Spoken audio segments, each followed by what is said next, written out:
일상생활과 사회제도 마지막 단원인데 여기서도 그렇게 어려운 내용은 없어요. 어려운 내용으로 출제된다면 도표 문제밖에 없습니다. 일반 이론 문제는 너무 쉬워서 낼 만한 게 없어요. 우리가 사회 구조 공부할 때 사회 구조를 지탱하는 기초가 사회 제도거든요. 사회 제도. 그런데 우리가 여러분 옛날 고등학교 때 공부했던 거 한번 기억을 더듬어 보세요. 사회 제도로 아마 5가지 공부했을 거예요. 사회 제도. 제일 첫 번째 가족 제도, 정치 제도, 경제 제도, 교육 제도, 마지막 종교 제도 이렇게 공부했을 거라고. 그런데 교과서가 개편되면서요, 이 정치 제도와 경제 제도는 과목으로 따로 독립되어 있잖아요. 그러니까 이 내용을 빼버렸어요. 우리 사회문화에서는 이걸 빼고 가족 제도, 교육 제도, 종교 제도만 놓다 보니까 여기서 하나 썰렁할 것 같아서 하나 더 추가했어요. 이것은 제도라는 용어는 쓰진 않지만 하나의 제도로서의 역할을 하기 때문입니다. 그게 바로 매스메디아, 대중 매체예요. 그러니까 이 대중 매체 가지고 시험 문제 내도 그렇게 어려운 내용은 안 나와요. 이 대중 매체 발달 순서 한번 얘기해 볼까요? 제일 처음에 나온 것은 인쇄 매체죠. 신문, 잡지 같은 거라고. 여기서 이제 라디오와 같은 음성 매체가 나오더니 텔레비전 같은 영상 매체가 나오고, 그 다음에 뉴미디어라고 하는 이른바 SNS라든가 인터넷과 같은 이런 식으로 발전하잖아요. 그래서 시험 문제 낼 만한 게 없다고. 그 다음에 종교제도도 이거 기능론, 갈등론으로만 이해하면 돼요. 종교제도 필요하다가 기능론이고 필요 없다가 갈등론이에요. 지금 이 사회 돌아가는 꼬라지를 보면 필요 없을 것 같아요. 네? 그 다음에 교육제도도 마찬가지예요. 이거 필요하다가 기능론이고 필요 없다가 갈등론이에요. 여러분 학교 다닐 때 체육 시간이 있었나요? 있었어요? 왜 체육 시간이 생겼을까요? 2차 세계대전 이후에 영국에서 처음으로 생겨났습니다. 그전에는 체육 시간이 없었어요. 지배계급이 피지계급을 지배하기 위한 수단으로 체육 시간을 장려시키는 거예요. 운동에다 관심을 쏟게 하는 거라고. 운동에다 관심 쏟으니까 정시에 관심을 안 갖게 되는 거잖아요. 그러니까 사람들이 너무 많이 알아도 안 좋은 거야. 영국 지배계층이 볼 때는. 그래서 공부하지 말고 운동도 해라. 이렇게 된 거라고. 그래서 학교 교육 필요 없다라고 보는 관점이 갈등론이에요. 학교 교육 필요해. 기능론의 관점이라고. 그러니까 그 동양식으로 얘기하면 공자는 배워야 돼 이거잖아요. 노자나 장자는 학교 필요 없어. 그냥 자연스럽게 살아. 자연인으로 살아. 이거잖아요. 그걸 이제 우리나라 이 사회학자들이 조금 유식하게 기능론, 갈등론 이렇게 구분하는 거예요. 그러니까 이것도 이 출제 될 만한 게 이거밖에 없다고. 그러면 이제 사회제도에서 출제할 만한 게 이거라고. 가족제도는 핵가족제도가 있고 확대가족제도가 있거든요. 그러니까 핵가족제도는 뭐냐면 가장 일반적인 게 1세대 핵가족이죠. 부부. 그 다음에 부부 플러스 미혼자녀 하면 2세대 확대가족이죠. 그러니까 이것은 1세대 확대가족. 남자, 여자가 만나서 결혼했어요. 아직 자녀가 태어나지 않았다고. 그럼 1세대 핵가족. 여기서 자녀가 태어나면 2세대 핵가족이에요. 그럼 확대가족은 뭐냐면 부부하고 기혼자녀가 같이 살아요. 그러면 이건 2세대 확대가족이에요. 얘가 결혼해가지고 부모랑 같이 살아요. 그러면 여기 핵가족 하나 있고 여기 핵가족 하나 있는데 이게 하나로 합쳐졌으니까 2세대 확대가족이 되는 거라고. 그러니까 얘도 2세대고 얘도 2세대잖아요. 그러니까 2세대만 가지고는 핵가족이냐 확대가족이냐 구분이 안 된다고. 그래서 시험 문제에서 도표 분석 문제에서 2세대 가구 이렇게 해놓고 기혼이냐 미혼이냐라고 말을 안 줘요. 안 주면은 이거 가지고 핵가족이다 확대가족을 판단할 수 없는 거예요. 이따 문제 풀어보면 알아요. 이거 가지고 문제를 많이 만들어내고 있고, 그 다음에 여기다가 이제 플러스 손자, 네? 손자녀 까지 합치면 이게 전형적인 3세대 핵가족이죠. 3세대 핵가족. 그러니까 1세대 핵가족, 2세대인데 핵가족일 수도 있고 확대가족일 수도 있고. 그 다음에 3세대는 100% 확대가족. 그리고 구분할 줄만 알면 돼요. 자, 이제 1번으로 갑니다. 다음과 관련된 사회학적 개념에 대한 옳은 설명을 보기에서 모두 고르래요. 개인과 집단의 생활을 가능하게 해주는 관수화되고 공식화된 방법과 절차, 이거 사회제도에 대한 개념입니다. 사회 구성원들이 일관되고 체계적인 방식으로 공동체의 문제를 해결하도록 하는 규범체제, 사회제도. 그러니까 사회제도에 관한 걸 찾으면 돼요. 정답은 2번, 2번이 아니구나. 니은 디귿밖에 없어요. 사회제도. 어려운 거 아니니까 넘어가고. 그 다음에 2번, 뭐 거창한 얘기가 나왔고 결론을 내리라고 했네요. 헌법재판소에서 1인 1표제에서 유형결정 내려가지고 1인 2표제가 됐다는 거 아시죠?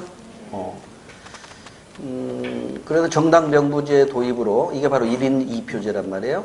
지역 분할 구도를 극복하는 데 도움이 되고 환경, 여성, 노동 등 사회의 다양한 여론을 반영하는 이념 정당과 소수당의 원내 진출 가능성이 높아지며 또한 정당 정치를 발전시키는 토대를 제공하여 각 정당 간 정책 대결이 활성화되는 효과를 기대하고 있다. 결론 몇 번?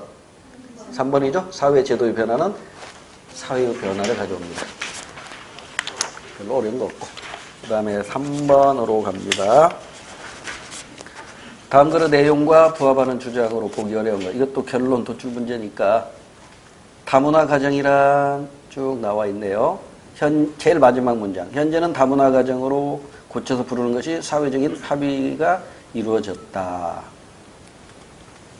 이거 보셨죠? 정답으로 보기 어려운 걸 찾으라고 했네. 몇 번? 1번이죠? 제가 설명할 만한 게 없고. 4번도 어려운 내용 아니죠? 가족에 대한 정의인데 가장 적절한 거. 값은 혼인, 혈연, 입양으로 맺어진 거야. 을은 스스로가 가족이라고 생각하면서 일반적인 가족의 임무를 수행하면 2명 이상 사람이야. 그러니까 갑보다 을이 가족의 범위를 확대하고 있네요. 가장 적절한 설명 몇 번이에요? 예, 4번입니다. 그래서 오늘날 다양한 가족의 유형을 이해하는데 을의 정의가 더 적합하죠. 여기서 EBS에 나와 있는 얘기 하나 해드릴게요. EBS 교재에 보니까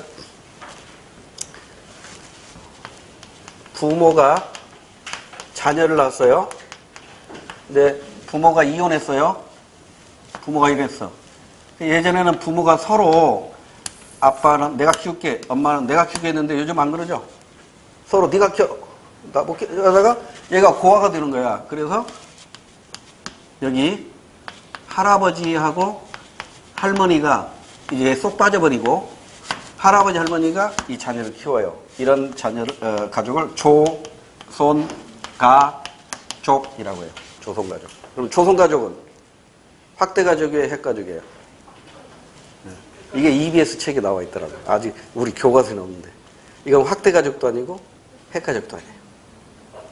가족이라고 보기 어렵습니다. 부부가 빠져버렸잖아. 조손가족은 가족제도로 판단하기는 어렵다. 이 정도로. 그러니까 확대가족으로 볼 수도 없고 핵가족으로 볼 수도 없다. 이 정도로 얘기해 두세요. 자, 그 다음에 5번 재밌는 문제입니다. 옳은 걸 고르라고 했어요. 가번을 보시면 거기 동그라미가 남자고요. 일반적으로 우리 친족 계보도 그릴 때 세모나 네모가 남자거든요. 그리고 동그라미가 여자거든. 근데 여기는 동그라미를 남자로 줬어요. 그러니까 이제 그렇게 공부했던 사람들이 헷갈리는 거야. 자, 일단 동그라미가 남자입니다. 그리고 세모가 여자입니다.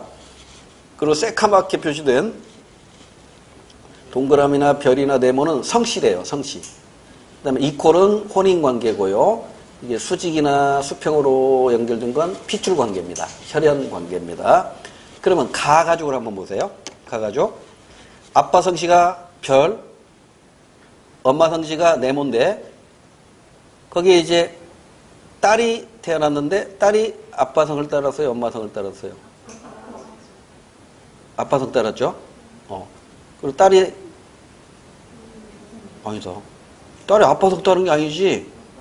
아빠 성인가? 동그라미. 맞다. 동그라미가 나도 이렇게 헷갈린 거니까. 동그라미가 남자니까 아빠 성을 따랐어요. 그리고 딸이 결혼해가지고 부모랑 같이 살죠. 그리고 그 손자도 아빠 성을 따랐네.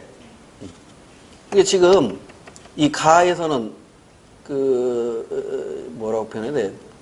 딸아이의 그러니까 사위죠, 사위. 사위를 데리고 사는 거지, 장인 장모가. 그러니까 그 사위 입장에서는 처가살이 하는 겁니다. 그 다음에 나번을 보세요. 나번은 아빠와 엄마가 있는데 자녀들은 누구 성을 따라요? 엄마 성을 따르고 있다고. 가능해, 불가능해, 현재? 가능합니다. 가능해요.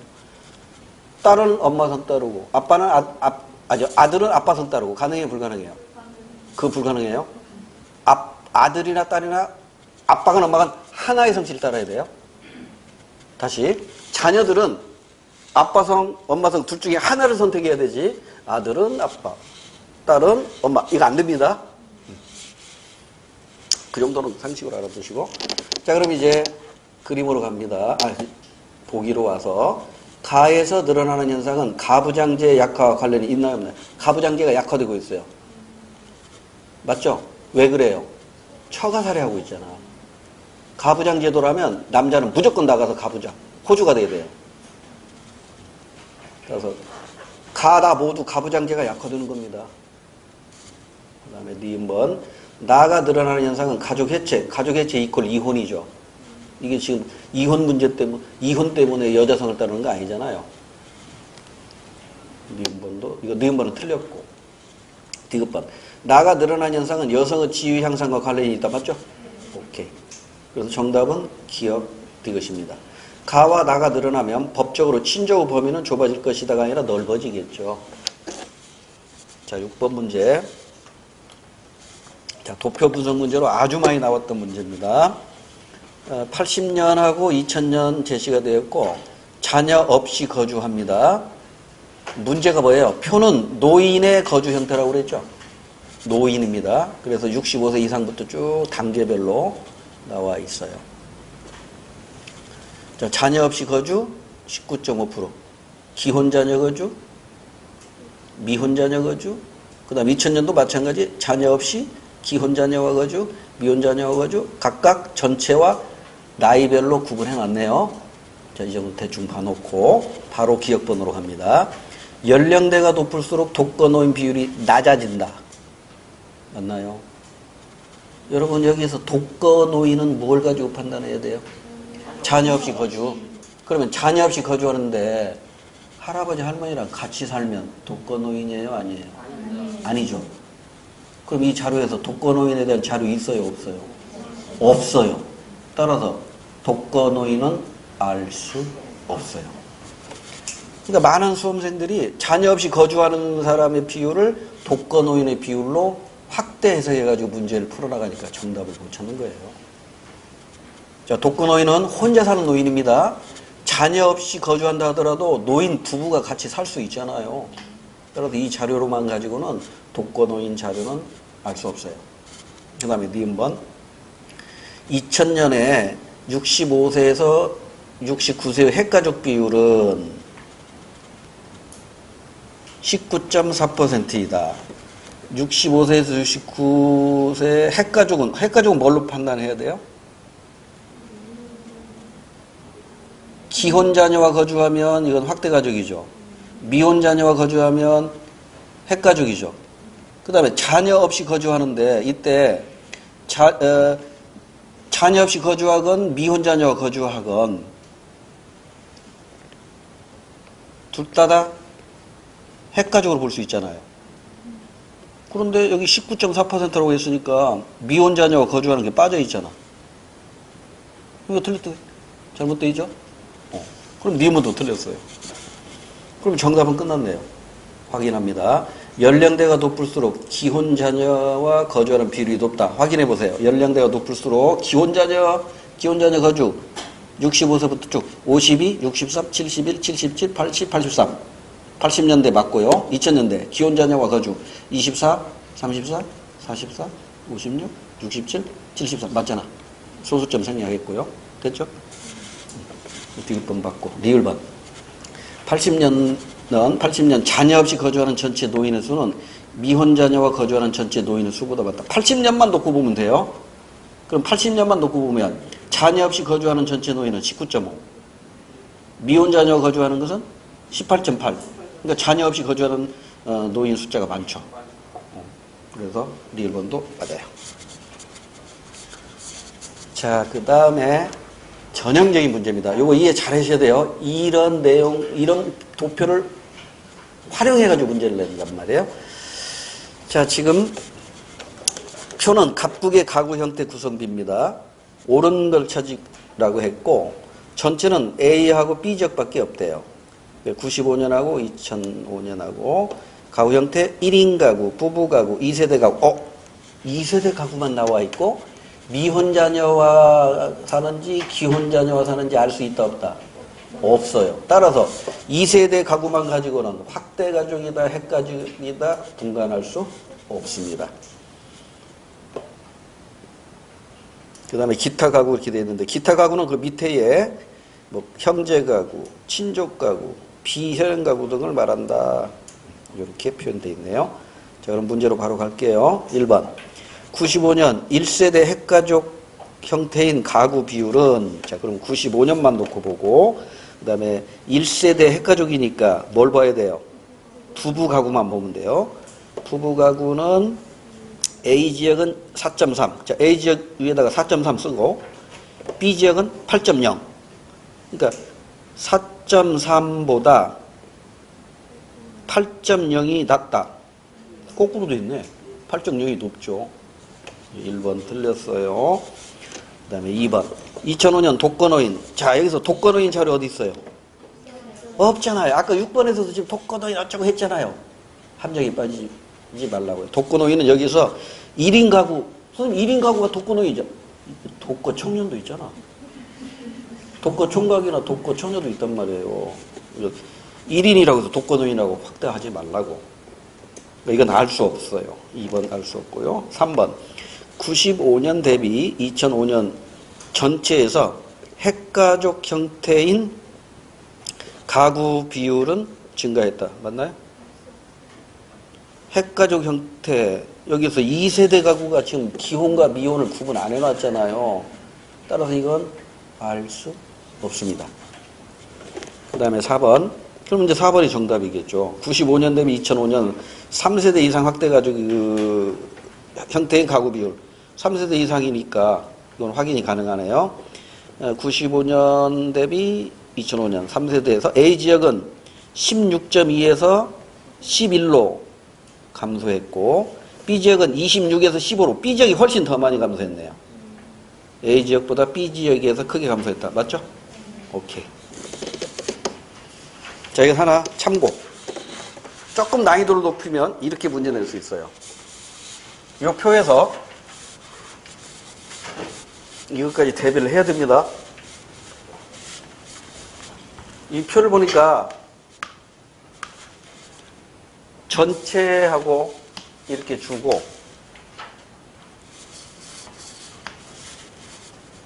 여기에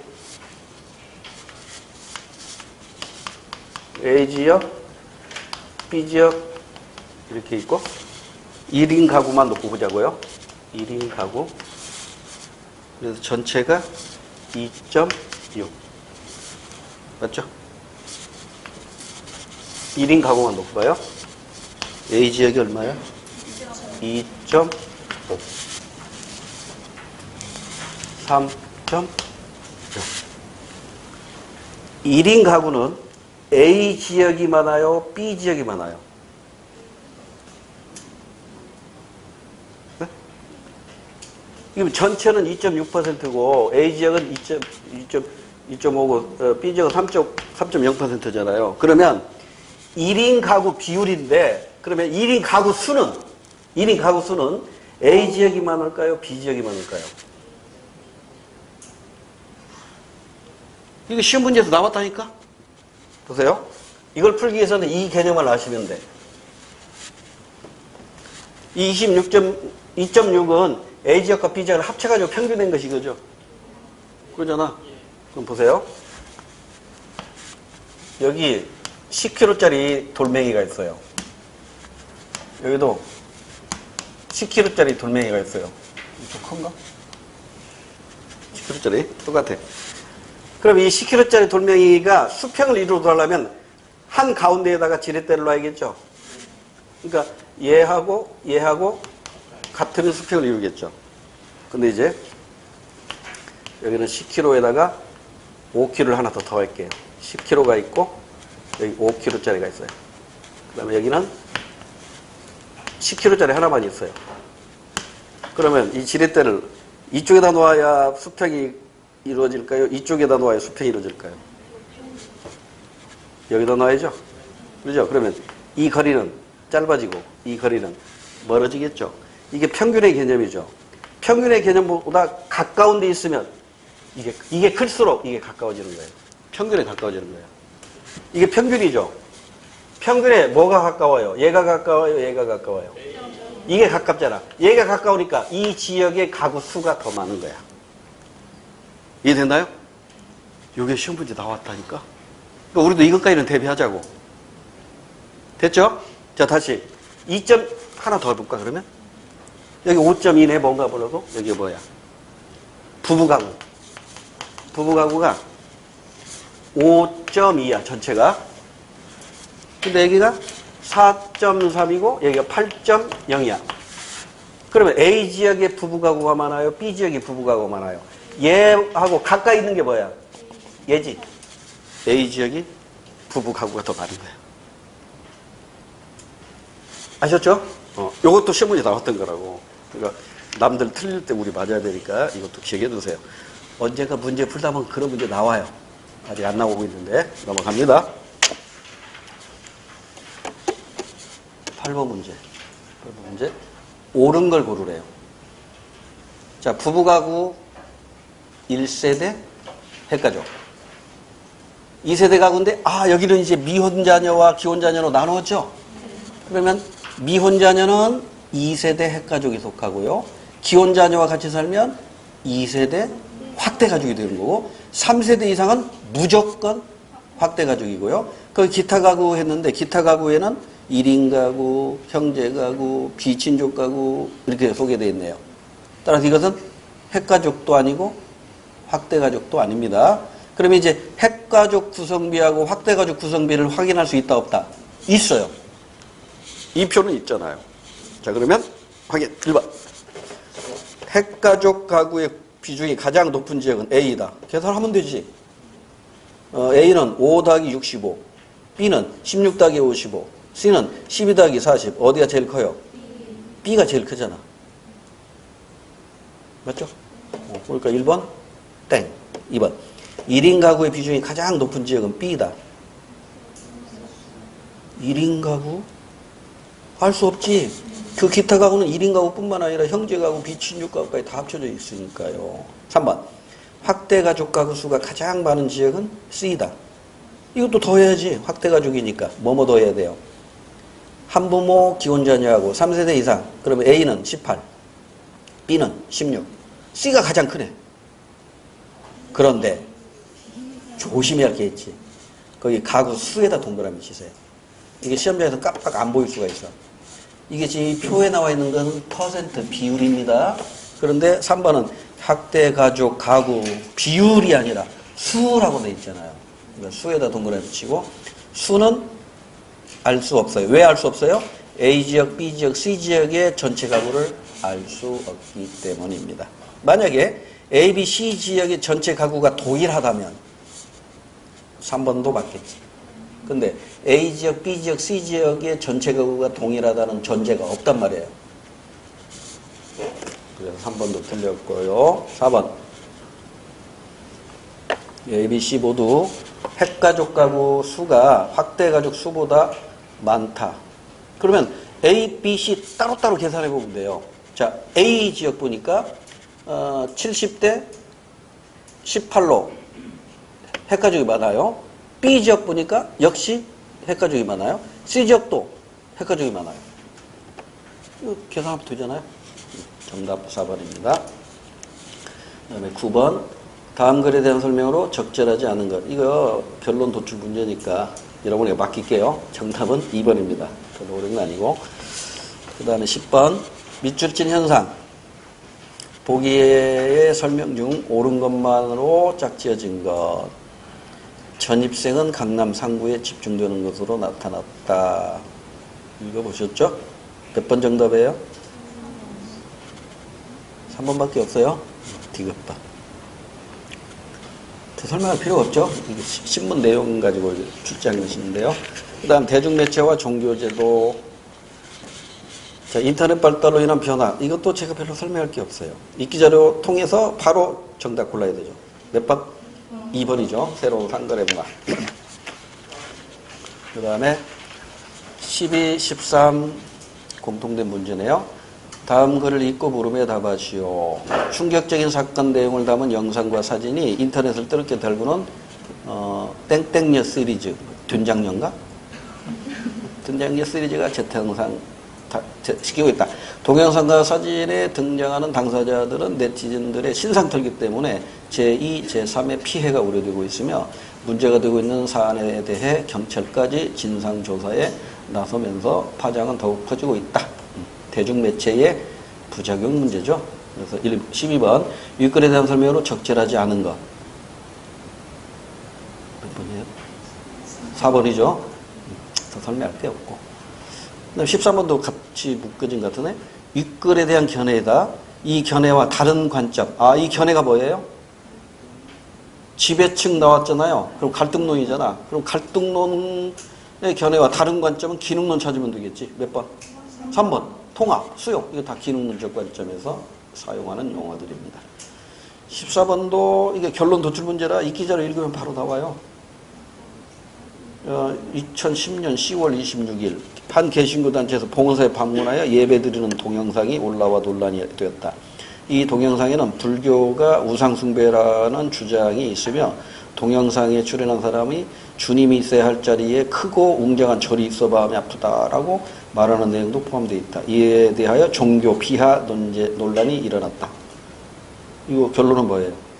2번밖에 없죠. 다른 종교를 이해하고 존중하는 자세. 우리나라에서는 헌법상 종교 자유가 있잖아요. 그래서 종교적인 분쟁이 크지는 않습니다. 여러분 동국대 가보셨어요? 동국대 교정에 가보면 한가운데 이렇게 시멘트로 이렇게 사각형 이렇게 있고 여기에 아주 멋있는 분이 하나 서 있죠? 이렇게 서 있던가? 네? 부처님? 이게 동국대가 조계종 종단에서 세운 거잖아요. 근데 누가 그랬는지 모르는데 빨간색 스프레이로 이 가슴에다가 십자가를 딱 그렸어요. 그리고 그 아래 평평한 곳에다가 오직 예수 하고 느낌표를 하나 빵 찍어놨어요. 이제 바로 지웠지만 이게 극단적인 종교, 그 기독교인들이 한 거겠죠. 이건 종교의 상대성을 인정하지 않는 거죠. 자기 종교가 소중하면 남의 종교도 소중한 거거든요. 제가 언젠가 강의를 하려고 저희 광진구, 거기가 광진구청 옆인데 그 무슨 학교인가는 모르겠어요. 이렇게 그 학교 참 입구가 이게 교문이 여기가 있고 이게 초등학교야.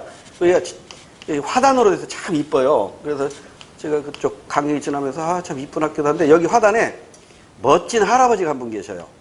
앉아 계셔요. 딱 할아버지가 하얀색 수염 있고 이 백색 모자 이렇게 동그란 빵 모자 같은 걸 이렇게 쓰고 딱 앉아 계셔요. 그리고 그 아래 뭐라고 써있냐면 단군상 이렇게 적혀 있어요. 누군지 알겠죠? 단군 할아버지 그림이에요. 근데 어느 날 제가 운전을 하는데 단강 끊어져갖고 바닥에 있더라고. 이거 우상숭배라고 누가 뿌려버린 거예요. 이거 종교에 대한 상대성을 인정하지 않는 태도죠. 그러니까 개방적인 태도가 필요합니다. 종교에 대해서. 그렇다고 신천지까지 인정한다면 이것은 극단적 상대주의가 되는 거예요. 자, 15번으로 갈게요. 종교의 기능. 이거 참. 몇 번이에요? 4번밖에 없죠? 자, 여러분. 예전에 많이 틀렸던 문제 중에 이런 게 있어요. 여러분, 교육제도하고 종교제도가 추구하는 목적이 달라요.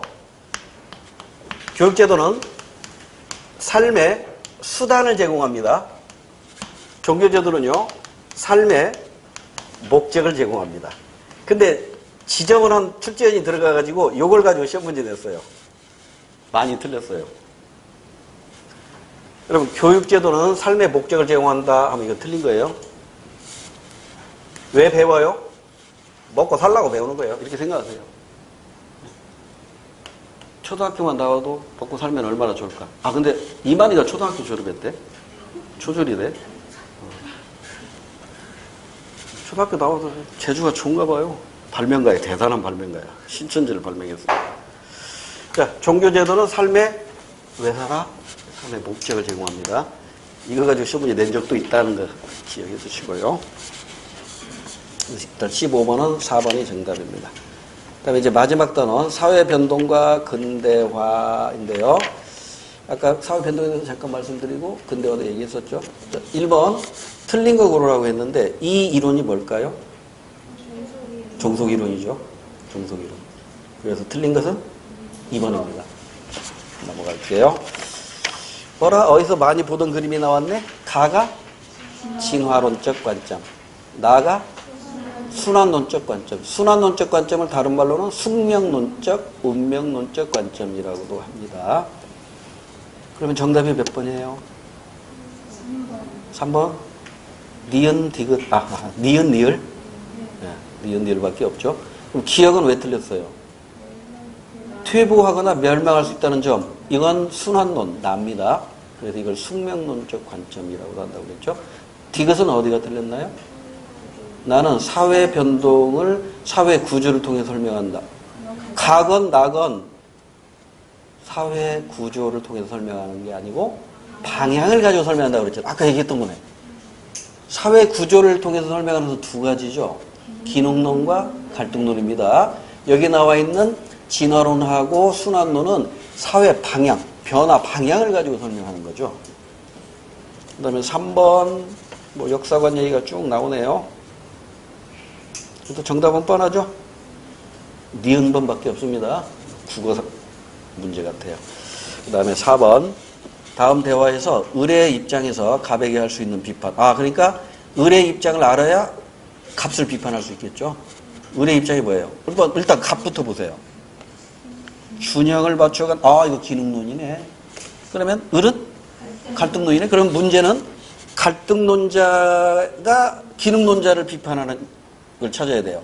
여러분, 갈등론자가 기능론자를 비판할 때 가장 큰 비판이 뭐냐면, 기능론자 너네들은 기존의 것을, 그러니까 기득권자에게 유리하다고 그런 것이죠. 너무 보수적이라는 것이죠. 변화를 원치 않는다는 것이죠. 이렇게 비판하는 거잖아요. 그래서 1번밖에 없네. 그 다음에 5번은 이거 근대화에 대한 설명인데요. 요게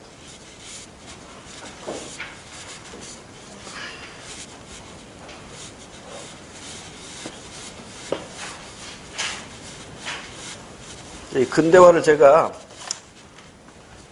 화분으로 설명을 해드린 적이 있는데, 근대화라는 화분이 있어요. 그래서 근대화의 꽃은 이겁니다. 이것으로 근대화가 완성이 돼요. 바로 경제적 측면에 산업화가 이루어졌을 때 이게 꽃이 완성이 되는데, 이 꽃을만 가지고는 안 되고 이 꽃도 같이 피워야 돼요. 그래야 근대화가 완성이 돼요. 하나가 정치적인 근대화고요. 하나가 사회적인 근대화입니다. 그 정치적인 근대화가 민주화고요. 사회적인 근대화가 합리화 또는 개방화입니다.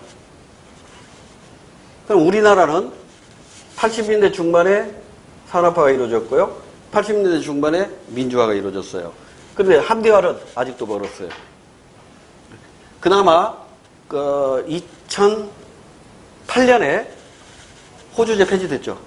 그나마 합리화가 이루어진 거죠. 그러니까 그런 측면에서 보면 우리나라 근대화가 이루어졌는데, 이 근대화의 과정을 보면 세 가지로 나눠져요. 선발 선진국, 세 나라죠. 시민혁명이 먼저 발달한 순서대로 근대화가 이루어집니다. 영국, 미국, 프랑스입니다. 그래서 이건 누가 주도를 하냐면 시민 계급이 주도를 해요. 시민이 주도합니다. 그러니까 상향식이에요, 하향식이에요? 상향식 근대화예요. 상향식 근대화. 그 다음에 장기간에 걸쳐 이루어져요? 단기간에 걸쳐 이루어져요? 장기간에 걸쳐서 이루어집니다. 그런데 이제 후발 선진국의 경우에는 이제 1, 2차 세계대전 패전국인 독일과 일본인데 이들은 아직 시민계급이 성숙이 안 되기 때문에 정부 주도로 이루어진다고요. 그러니까 하향식 근대화라고. 이걸 그냥 풀이해서 시험 문제 내기도 해요. 아래로부터의 근대화예요? 위로부터의 근대화예요? 아래로부터의 근대화. 이건 위로부터의 근대화. 이렇게 표현하기도 합니다. 그 다음에 이건 단기간에 걸쳐서 이루어져요. 그래서 이들이 이제 어떤 부작용이 경험하죠? 전체주의라는 부작용을 경험하게 되는 것이죠. 나치즘, 군국주의라는 부작용을 경험하게 돼요. 그 다음에 이제 C는 공화국. 대표적인 나라가 우리나라죠. 한국, 뭐 싱가포르, 뭐 대만 등등. 역시 정부 주도죠. 역시 하향식 근대화죠. 즉 위로부터의 근대화라고. 하향식 근대화죠. 기간은 이게 100년 걸렸다면 이게 한 1, 20, 이게 단기간으로 한 5, 60년? 우리 한국은요. 10년, 20만 원이죠. 20년도 못 걸렸을 거예요. 최단기간입니다. 독재를 경험하죠.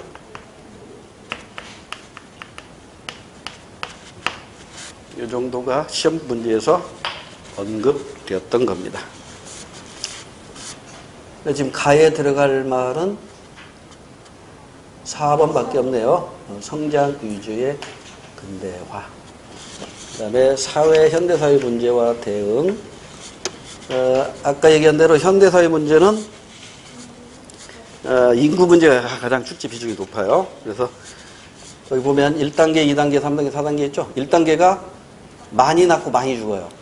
많이 낳고 많이 죽으니까 인구 구조가 남녀로 구분하고 15세와 65세로 구분했을 때 많이 낳는단 말이에요. 많이 낳았어요.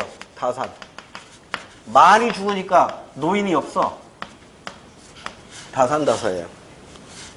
근데 이제 이게 인구 폭발 단계를 거쳐가지고 선진국으로 가면 이게 어떻게 변하냐면 요게 소산소사로 바뀌어요.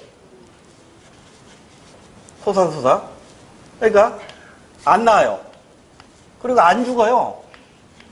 좀 이상하다. 그러니까 이게 이렇게 커지고 이렇게 줄어든다고. 그러니까 우리는 이걸 피라미드형이라고 하고요. 이걸 우리는 종형이라고 하는데 여기서 이제 출제 포인트는 뭐냐면 이게 선진국형이잖아요. 이게 4단계라고. 이게 1단계고 2, 3단계 개발도상국을 거쳐서 이게 인구 폭발 단계가 2, 3단계죠. 그 다음에 이제 이게 저출산 고령화 사회가 되면 이게 뭘로 바뀌냐면 이렇게 종형이 남녀 15세, 65세 이 종형이 이렇게 바뀌어요. 이렇게 노인네는 더 많아지고 이렇게 돼요. 이러한 형태를 인구 감퇴형이라고 하거든요. 지금 우리나라 이게 시작됐어요. 올해부터. 그리고 이게 꼭 그 예전에 농사 질 때 못줄이라고 하세요. 모내기 할 때 이 못줄 쭉 잡아주면은 거기에 표시되어 있는 데로 못 심잖아요. 그 못 다 심고 나면 이 못줄을 그 막대기에다 다 감잖아요. 감으면 이렇게 생기잖아요. 이렇게 감으니까 한쪽만 감으니까 그래서 방추 이게 한자로 방추고 이걸 풀이하면 실패 실을 감아놓은 형태 방추. 이게 지금 일본에서는 이게 심각하잖아요. 우리나라 지금 이거 따라가고 있다고. 그래서 이게 저출산 고령화 사회가 지금 우리나라로 도래가 되어서 이 인구 문제가 지금 심각한 문제로 도입되고 있습니다. 자, 그러면서 하나 더 거기 보면 출생률과 사망률이 나와 있죠. 그리고 거기 자연 증가율이 나와 있죠. 여기서도 시험 문제 나왔을 때 많이 틀렸던 것 중에 하나가, 여러분 대답해 보세요. 출생아 수가 사망자 수보다 많으면 인구 증가율은 양의 값을 갖는다. OX. 다시. 출생자 수가 사망자 수보다 많으면 인구 증가율은 양의 값, 플러스 값을 갖는다. X입니다. 왜 X죠? 이거 조심해야 돼요. 인구 증가율은요, 자연 증가율하고 사회적 증가율을 합한 거예요.